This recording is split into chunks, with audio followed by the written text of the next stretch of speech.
A segunda temporada de A Casa do Dragão é boa sim, e a gente vê o porquê, não é? Sim. É que tem uma galera aí, eu vou começar esse vídeo falando isso, falando que é pior que a oitava temporada de Game of Thrones. Gente, não existe nada pior que a oitava temporada de Game of Thrones. Talvez exista, mas a gente não descobriu ainda. Talvez o Pneu Assassino seja pior que a oitava temporada de Game of Thrones. Mas a segunda temporada de House of the Dragon ser pior que Game of Thrones, vocês estão tudo doido. Não. Não é assim. É que tudo se deve ao final do... né, a gente vai falar sobre isso, mas ao último episódio da segunda temporada e a galera, né, tipo, por causa de um episódio enlouqueceu. Eu já vou fazer aqui uma comparação do porquê que é injusta essa comparação. Primeiro, vamos falar rapidinho de Game of Thrones. Game of Thrones é uma série excelente, nível 10 de 10, que sim teve um péssimo final. Eu até linkei aqui para não esquecer. Da primeira à quinta temporada de Game of Thrones, pra mim e pra ele também, a gente considera temporadas perfeitas, né? Sim. Que entregaram tudo o que precisava. Sim, um deleite, né? Dá pra você ficar assistindo e reassistindo. Inclusive, a gente precisa, né, reassistir. Isso. A sexta temporada, ela dá uma leve quedinha, mas ela mantém a qualidade da primeira à quinta. Sim. Mas bem pequena. A sétima já dá uma derrapada ali na esquina, sabe? Agora, a oitava é inaceitável aquilo que a gente assistiu. Foi angústia atrás de angústia, ódio atrás de ódio, revolta atrás de revolta. E sendo muito sincero, não salva um episódio, gente. Não salva uma cena. Não tem nada bom. Que tecnicamente tá mais linda, né? Assim, esteticamente perfeita. Esteticamente, os efeitos especiais os dragões estão incríveis, mas, enfim. É uma porcaria. E aí, eu coloquei aqui pra não esquecer o porquê que essa comparação é injusta. Primeiro, são séries diferentes, feitas em momentos diferentes. Sim. A gente acha, sim, o Game of Thrones como série, de uma forma geral, uma série mais redonda, em especial da primeira à quinta, do que A Casa do Dragão. Sim. Mas, de forma alguma, A Casa do Dragão é uma série ruim. Isso, sim, não dá pra dizer isso. Até porque ainda tá se construindo, né? A série tem ainda uma previsão de mais 2 temporadas, então a gente ainda tem que ver como vai ficar esse desfecho, né? Essas 4 temporadas. E o ritmo que as duas se propõem é muito diferente. Eu não sei se no livro as duas têm essa grande diferença, né? Mas assim, o ritmo das séries na TV é muito distinto. O Game of Thrones era bem mais lento, né? Era bem mais devagar. Exatamente. E o House of the Dragon... começou assim já pauleira, assim, né? Acontecimento atrás de acontecimento, saltos temporais, enfim. A gente vai falar um pouquinho disso, né? Sim, com certeza. E aí, falando como essa comparação é injusta, porque a gente tem uma coisa horrível que foi a oitava temporada de Game of Thrones, sim, e a gente tem uma segunda temporada de Casa do Dragão irregular, mas o saldo é muito positivo da segunda temporada. Sim, não dá pra falar esse absurdo. Exatamente. Desfeito esse despautério, que eu tava indignado. Estávamos, né? Mas, assim, embora a gente entenda que, putz, você criou uma expectativa ao longo de toda a temporada, né? Sim. E aí, chegou no último episódio, a galera tava com hype lá em cima. E aí não entregou esse hype lá em cima. Isso. Mas a gente tava até falando sobre isso, né? A gente tava assistindo e terminando o 8º episódio, a gente tava tão satisfeito, né, com o episódio anterior, foi a semeadura, que a gente falou assim, bom, pra gente tá ok. E o 8º episódio não foi um episódio ruim. A gente vai entrar nisso. Estamos adiantando o nosso roteiro, foi planejado com muito cuidado. Estamos ansiosos. Bom, o saldo geral da primeira e segunda temporada de Casa do Dragão. A gente não vai nem aprofundar, mas assim, as duas temporadas são coesas. A primeira era um pouco acelerada, talvez se ela tivesse sido um pouquinho mais lenta e tivesse deixado a primeira geração ali durar a primeira temporada, a gente teria uma segunda temporada mais populosa ali de acontecimentos. Sim. E com certeza não seriam 4, seriam 5 temporadas e tranquilamente. E com mais tempo para desenvolvimento dos personagens, pra gente se familiarizar com eles também. Sim. Né? Tiveram uns momentos assim que tiveram muitos saltos temporais mesmo, assim, que ficava confuso de você acompanhar. Sim. Mas ao mesmo tempo funcionou muito bem. Funcionou. Né? Porque eles estavam se propondo ali a contar de história e tudo que eles precisavam avançar. E também porque, assim, a gente não sabia que estávamos aguardando uma Darcy, né? Sim, então, eu vim aqui até protocolo social, assim, sabe? Porque como eu não tenho uma roupa Targaryen pra usar, então eu vou colocar minha roupa mais arrumada pra ficar... Pra chegar no nível que ela entrega de vestimenta ali, sabe? E eu tenho um último adendo, né? Acho que sobre a primeira. Ela vinha de um histórico aí, né? Sobre a sombra da última temporada de Game of Thrones. Então ninguém tava querendo saber de nada de Game of Thrones, né? A galera tava muito decepcionada, muito revoltada. Sim. Então, assim, eles não teriam aquele tempo de desenvolvimento dos personagens como eles começaram lá com Game of Thrones, né? Acho que a galera ia perder o interesse, né? É que eu acho que realmente tinha essa sombra do Game of Thrones, porque a gente teve uma oitava temporada muito ruim, que as pessoas ficaram revoltadas. É uma coisa que eu sempre falo aqui no canal. Não julgue algo pelo final. O final não mata o que foi a sua experiência. Não. Se você teve uma experiência de vida linda e no final você morreu porque você escorregou na casca de banana que o seu filho deixou cair e você bateu a cabeça e morreu. A sua vida foi uma droga por conta disso? Não foi. Foi profundo agora, né? Porque, tipo, sabe aquelas mortes ordinárias que as pessoas têm, que você, tipo, a pessoa esperava ter uma vida grandiosa, acaba... Sim. Tipo, não dá pra julgar o final, aliás, todo o que foi construído ali pelo final. Game of Thrones tem um final horrível? Tem, sim, mas isso não anula a série inteira. Não anula a trajetória toda, né, que a gente teve de acompanhamento dos personagens. Óbvio, ela diminui um pouco a potência de todos, acho que todas as premissas da série, né, os bordões, sim, e tudo mais. Mas assim, não diminui a experiência que você viveu. Toda a experiência que a gente teve com Game of Thrones, né? Exatamente. E aí a gente entra já na segunda temporada também de Casa do Dragão, né, que é o nosso propósito aqui. Que assim, é uma temporada que ela é irregular, né, como o Bruno falou. Em alguns momentos ela é irregular, mas ela tem episódios tão excelentes, assim, ela tem entregas assim tão maravilhosas e tem personagens também muito bons. Acho que isso que a Casa do Dragão conseguiu fazer igual a Game of Thrones, né?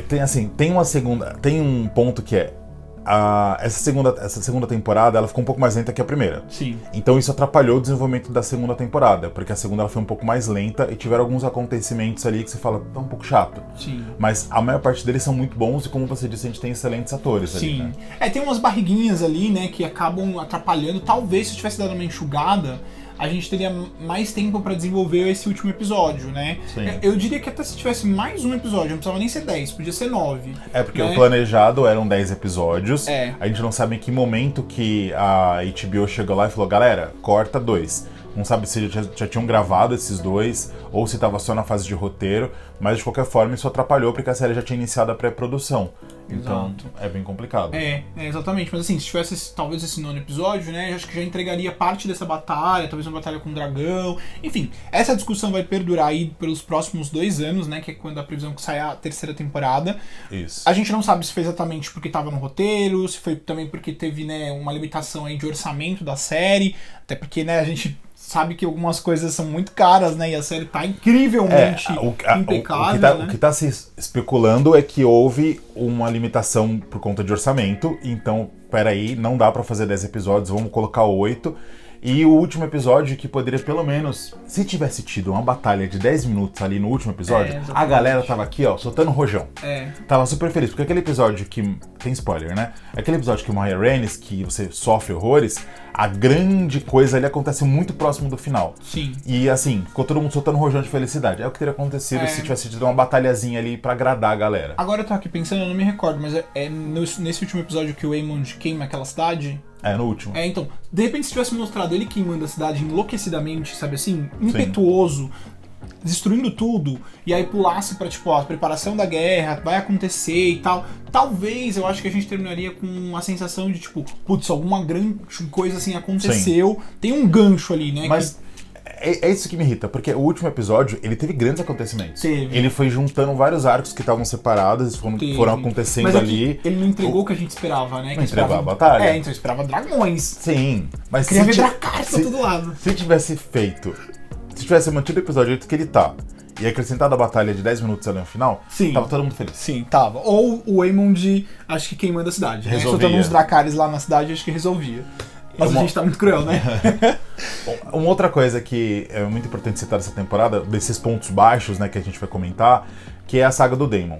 O Daemon é um personagem muito interessante, mas ele lá em Harrenhal foi muito chato. E não pela parte dele conversando com os lords. O que pelo menos atrapalhou a minha experiência foi a quantidade grande de visões que ele teve.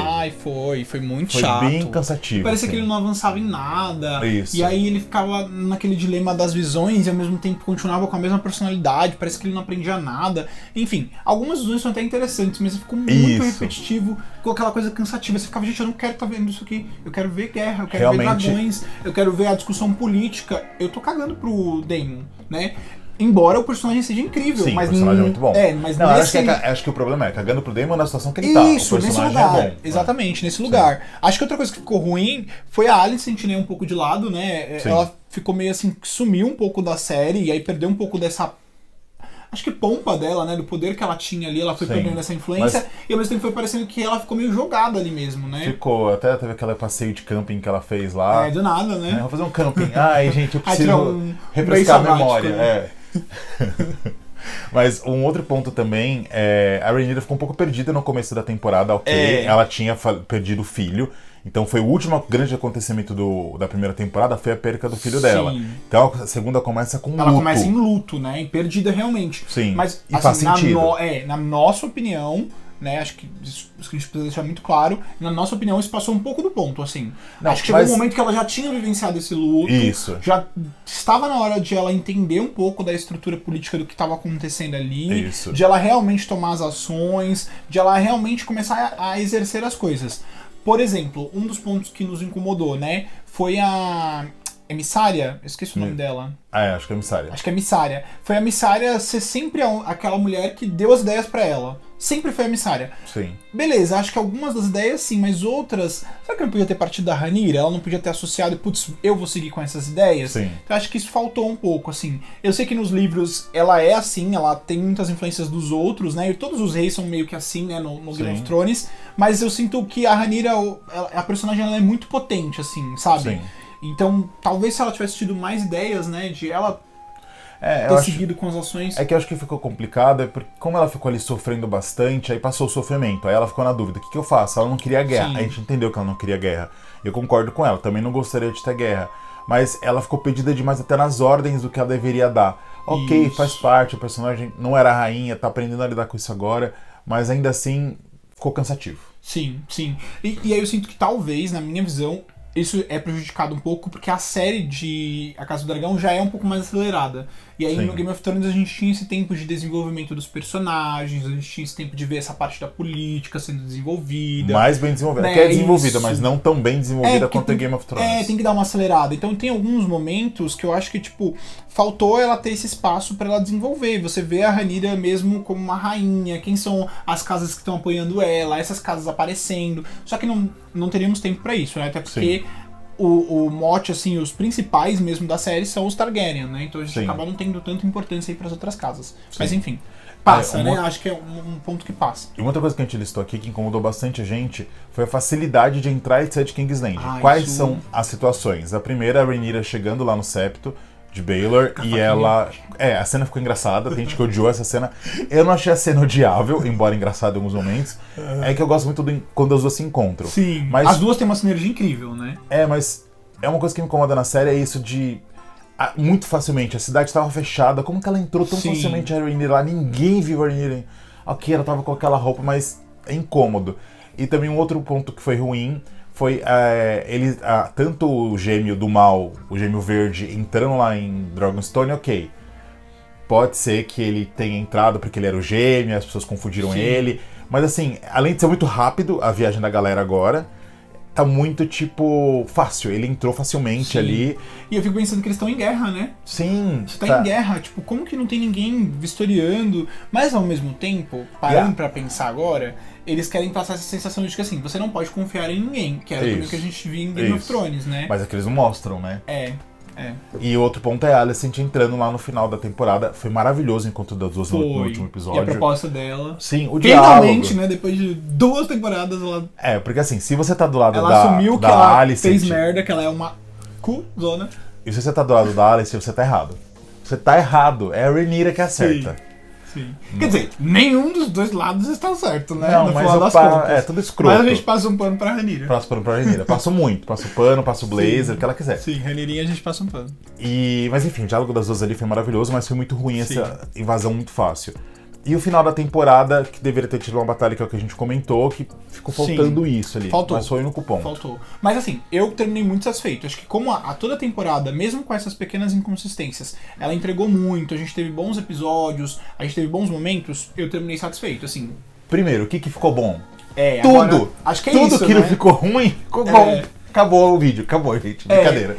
Que é isso que eu tava falando agora, né? Eu acho que assim, a série termina com um saldo positivo, mesmo com o final de temporada agridoce. Porque ela entregou bons momentos assim que você relembra a época de Game of Thrones, sabe assim? De você tá vibrando no sofá, ou de você tá tenso assim, torcendo. E aí teve uma hora, lembra que a gente tava assistindo? Eu falei assim, amor, tô tendo saudade de assistir uma série incrível como Game of Thrones. Sim. Ai, que delícia ver os dragões. Não, A gente até notou aqui, essa sensação que o Victor teve, que eu também senti quando a gente tava assistindo, a gente anotou os pontos que a gente sentiu isso ao longo de toda a temporada. Sim. E foram vários. Olha só os momentos. Eu tô com a musiquinha da Rhaenyra na cabeça, tá? Ah, a música dela é maravilhosa. Só não tem ritmo, né? É. Como a gente não tem um Saulo pra editar ainda, não vai ter musiquinha da Rhaenyra rolando, não. Vai ter eu. Vai ter você só. Mas aquele momento da Meleys versus o Vesa Veigar versus Sunfire foi incrível aquela batalha. Inesquecível. Incrível. E ali o Aemond mostrou ao que ele veio, né? Sim. Tanto a Rhaenys, ali todo mundo se provou, né? Sim. A gente descobriu o bosta que o Aegon já era. O Aemond mostrou que ele realmente quer o poder, custe o que custar. Inclusive a vida dos seus. E a Rhaenys mostrou que ela era foda, né? Nossa. Ela é incrível. Minha personagem favorita da temporada. Eu achei incrível, linda a morte dela, mas é uma personagem que, putz, eu queria que ela fazer muita falta. Queria que ela tivesse continuado. Vai fazer. A Missária vai ter que se mostrar, e o Corlys, muito importantes e bons personagens pra conseguir substituir a Rhaenys do lado da Rhaenyra ali. Vão ter que se mostrar. Acho que tem tempo, mas vão ter que se mostrar. Acho que a relação também da Rhaenyra com a Rhaenys, né, aproveitando que a gente tá falando da Rhaenys, a Rhaenys ficou muito com esse papel de conselheira, esse papel também de quem acreditava muito mais na Rhaenyra. Madura, experiente, exatamente, de ler melhor os jogos que acontecem ali. Isso. Ela era... Mas ao mesmo tempo era muito legal isso, pelo menos eu ficava assim, nossa, essa mulher é foda. Porque ela era muito sábia, mas ao mesmo tempo... Ela ia pra ação. Isso, e ela confiava muito na Rhaenyra. Sim. Então você ficava assim, realmente a gente tá do lado certo. Estamos a Rhaenyra é a que tem que ganhar. Isso aí.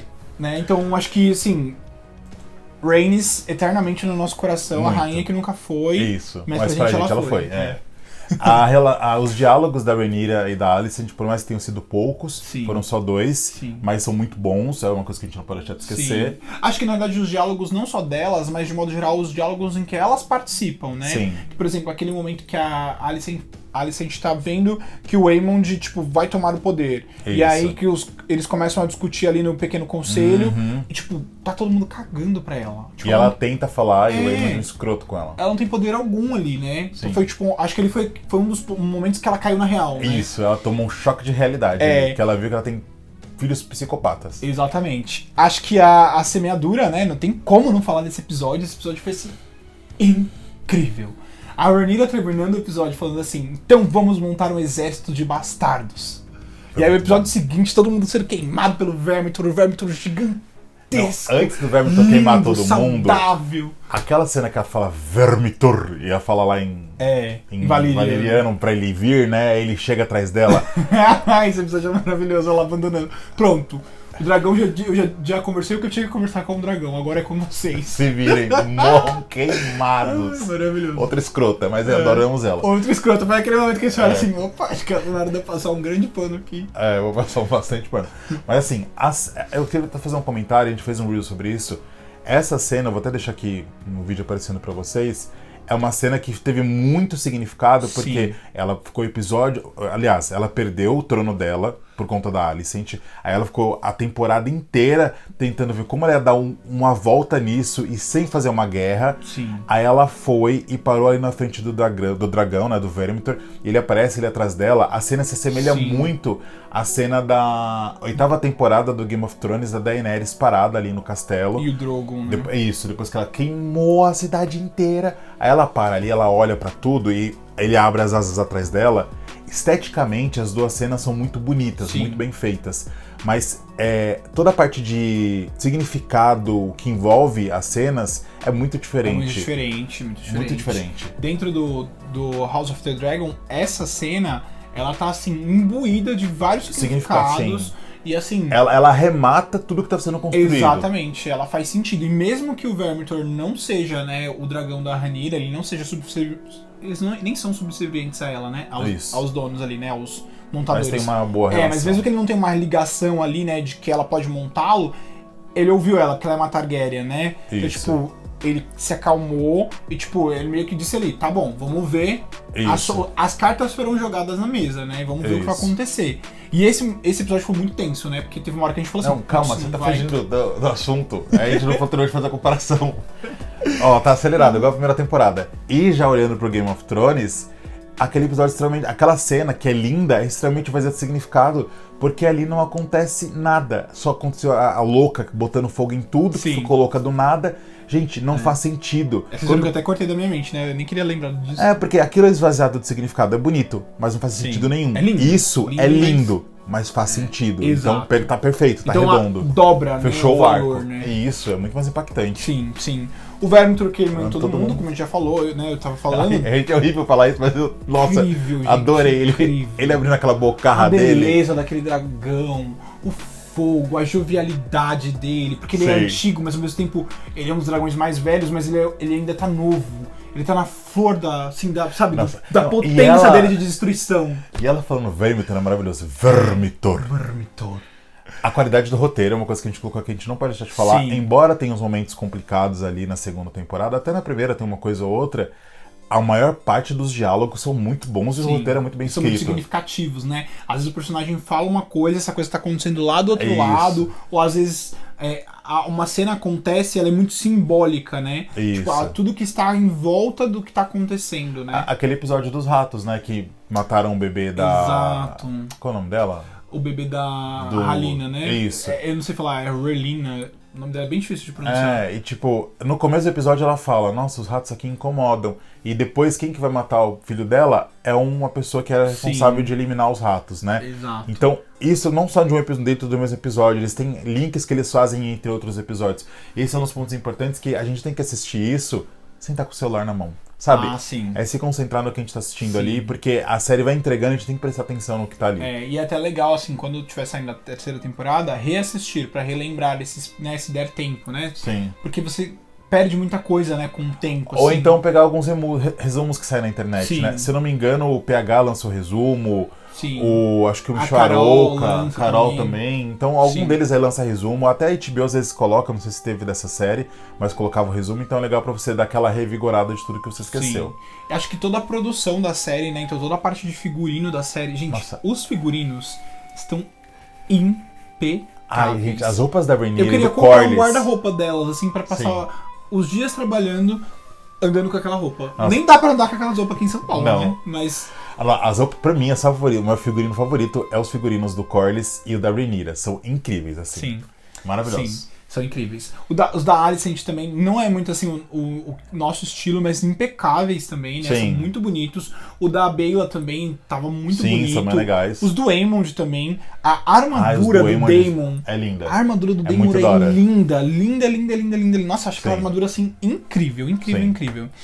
Acho que os excelentes atores, né, e atrizes que fazem parte de todo o elenco, né? Tirando um ou outro que é muito pouco e não é tão bom, a maior parte do elenco principal entrega muito. A maior parte entrega muito. Até os bastardos que entraram agora, né? Tipo o que apareceram um pouco. Então, o que vai montar o Vermithor, né? Que é o Ferreiro Galã, que a galera ficou zoando. Galante. Ele é muito, né, imponente, assim. E, tipo, ele promete. Esse cara promete, e eu acho que vai prometer coisa ruim.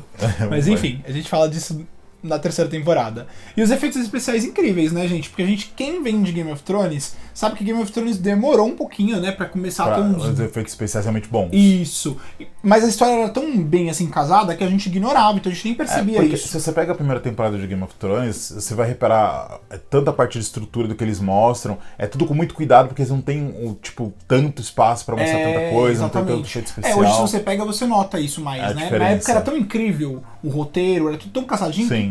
A gente nem percebia isso, né? Mas agora, obviamente, comparando, né? A gente também tem anos aí, né, que se passaram. Essa série é uma derivada, porque eles já investiram mais do que já esperava que fosse dar certo, porque... já tem um caminhão de dinheiro que aconteceu com Game of Thrones, exatamente. né? E só um comentário, esse valor de produção dessa série, gente, é uma coisa muito rara. Sim.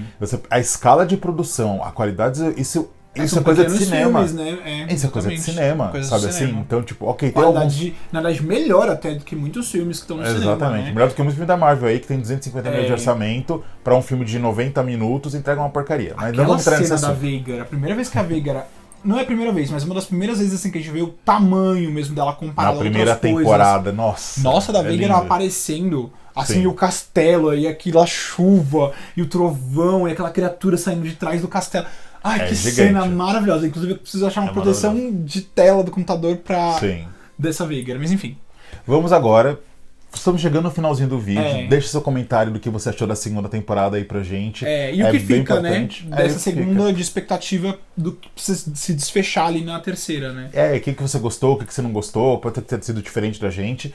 Mas das expectativas pra terceira temporada, eu só queria fazer um comentário. Eu acho que a série agora, a HBO, tá num momento bem delicado. A gente teve essa sensação mista da segunda temporada e a gente tem um final que era de Game of Thrones muito ruim.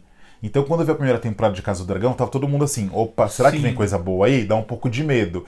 E você assiste a primeira temporada, você embarca e você fala, meu, tô dentro de novo, comprei sua ideia. Sim. Como essa segunda foi irregular, embora pra gente tenha sido muito boa, e não foi pra todo mundo, mas tem uma galera reclamando, se na terceira temporada eles derraparem, essa sensação de que não foi tão bom a segunda, vai piorar na terceira. Infelizmente. E talvez as pessoas não sejam tão engajadas pra quarta. Infelizmente eu acho que as chances são um pouco grandes, pelo menos pra mim, na minha opinião pessoal, porque eu demorei um pouco, como você falou, né? A gente começou sem expectativas pra essa temporada.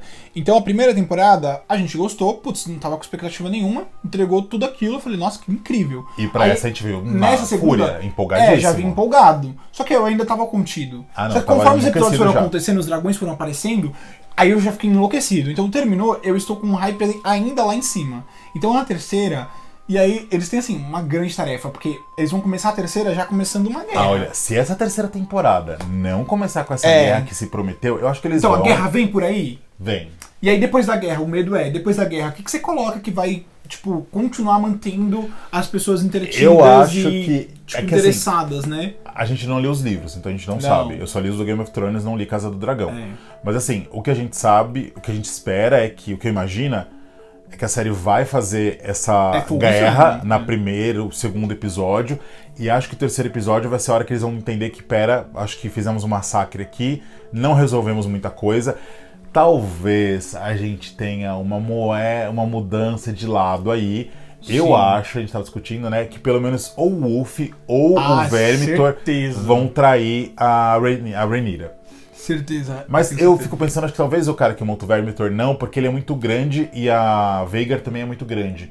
Então acho que talvez o Wolf... Mas é que eu acho que a Vhagar vai precisar morrer em algum momento. A Vhagar já fez muitas coisas. Já, né? Ela já fez muitas coisas. Então eu acho que a Vhagar morrendo, a gente vai ter, tipo, uma nova coisa acontecendo. Porque a Vhagar morreu. Tá, agora eu quero servir a Rhaenyra, eu tenho um dragão mais poderoso. Sim. Essa mulher nem se importava comigo antes. Eu tava lá, minha filha morreu. Passando fome, o rei me prometeu. Quem garante que a Rhaenyra, ao longo dos acontecimentos... Então eu acho que agora a gente tem que ficar tipo assim, muito de olho no Vermitor, no cara que monta o ferreiro, questionou, né? a Rhaenyra, lembra? Que foi, mas a gente vai matar todas aquelas pessoas. Então assim, ele tá de olho em cada passo dela. Porque ele quer saber se ela é diferente da coroa que ele acompanhava lá em Kingsland. Porque se não for, eu tenho certeza que ele vai se rebelar. E eu tenho certeza que assim, ele se rebelando, o Wolf vai atrás dele. O Wolf segue junto com ele. Assim, com certeza. É tão complexo o cenário pintado aqui, tão bem feito, que olha que discussão maravilhosa. Maravilhoso. Dá pra fazer várias conjecturas aqui, né? Acho que a gente também ficou, né, em dúvida qual vai ser o desfecho da batalha, né? Das batalhas que estão se travando, né? Que estão por vir.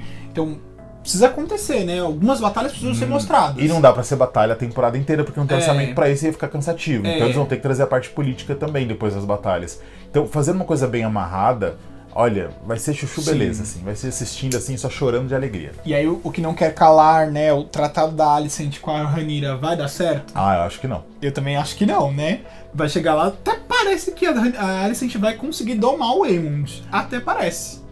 Eu acho que vai acontecer uma chacina. Também acho. E eu acho que... Só que eu fico pensando, vai acontecer já em King's Landing? Porque se acontecer já em King's Landing, a Rhaenyra vai ter que assumir o trono. Aí podia ser o momento, talvez, que o Vermitor, o cara que monta o ferreiro, né?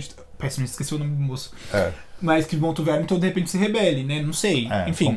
Complexo. Então, assim, tem muita coisa legal que pode acontecer, né? Sim. A Rhaenyra tem um ponto. Será que a Alicent estava sendo sincera também? Também. Me pareceu muito sincero. Eu acho que pareceu muito um diálogo de amigas que não se viam há muitos anos e tendo um diálogo muito sincero, mas... não, eu acho que ela fechou o arco dela já. Ela tá cansada já. Também tô com essa sensação. Porque ela não vai montar nenhum dragão. Ela não tem nenhuma voz ativa lá com os filhos dela. Ela pode montar uma vassoura e voando. Não tem mais o que ela pode fazer sem acrescentar. Eu acho que assim, ela vai voltar em algum momento. Porque ela é uma bruxa. Talvez ela suma bastante nessa terceira temporada. ou morra até, e aí, ou se ela não morrer, ela volte na quarta, sabe assim? Acho que ainda algum papel ela vai ter. Talvez ela não morra, porque eu acho que assim, a série fez uma coisa diferente do que a gente sabe dos livros, que é essa a relação... dualidade delas, né? Essa relação entre a Alicent e a Rhaenyra, né? Sim. Enfim... a gente quer saber também a Rhalyna, né? Ela se rebelou lá, a mulher do Aemon. Provavelmente ela prevê o futuro, ou ela tem visões do futuro, né? A gente não sabe o que ela tem. Ela provavelmente, esqueci o nome, né? Mas ela é que nem o Bran, né? Então ela pode entrar nos animais, as criaturas mágicas. Ela como que ela viu ele matando... Ela acessa o Corvo de 3 Olhos, ela tava na visão do Daemon, né? Então assim... Ela promete alguma coisa. E será que ela vai montar a Dreamfire? E a Dreamfire, ela é muito poderosa também. Sim, ela é uma das dragoas mais rápidas que tem. Dragoas ou dragão? Ou dragão fêmea? Ou dragão fêmea? Não faço ideia. Enfim, gente, não sei. E os bastardos, né? Eles realmente vão lutar fielmente ao lado da Rhaenyra, né? Acho que isso a gente já falou. Então fica aí essa pergunta. Sim. E ela, mesmo que não aconteça isso na terceira temporada, ela vai pairar aí até o final das temporadas. Até a quarta, quem sabe não vai ter uma quinta, né? Sim. Enfim. E o menino Tully. Que maravilhoso que foi ele dando ali uma lição no Daemon. Eu achei esse menino maduro, bem posicionado. Não, gente, e o figurino deles ali? Sim. Olha, olha essa série. Sim. Aí ele fez Ele foi a parte mais legal do Daemon, da saga do Daemon, do arco do Daemon. Que ele fez ele engolir as próprias palavras, as próprias merdas e falou: você não quer o meu exército, cacete? Então, agora você vai fazer o que a gente tá fazendo. E o senhorzinho fofoqueiro também. É maravilhoso. A gente acha que o senhorzinho fofoqueiro parece o Jô Soares de Westeros, mas também parece o Jovem Nerd. Acho também muito parecido com o Jovem Nerd, gente. Chocado com as coisinhas acontecendo. Enfim, gente, é isso. Né? Contem quais são as expectativas de vocês pra terceira temporada. Por favor. Falem também se vocês assistiram a segunda temporada, se vocês concordam com a gente. Sim. Se vocês têm, né, de repente, algum ponto que vocês acham que, tipo, Vitor, isso aqui também, e Bruno, né, isso também ficou ruim pra gente. Ou não, isso aqui ficou ótimo. Vocês estão loucos. E o que vocês quiserem, comentem aí, por favor, pra gente. Compartilhem com os amigos também. Não deixem de compartilhar com os amigos, de curtir e comentar. Não fiquem com receio de comentar, tá bom? Ajuda muita gente. Beijos.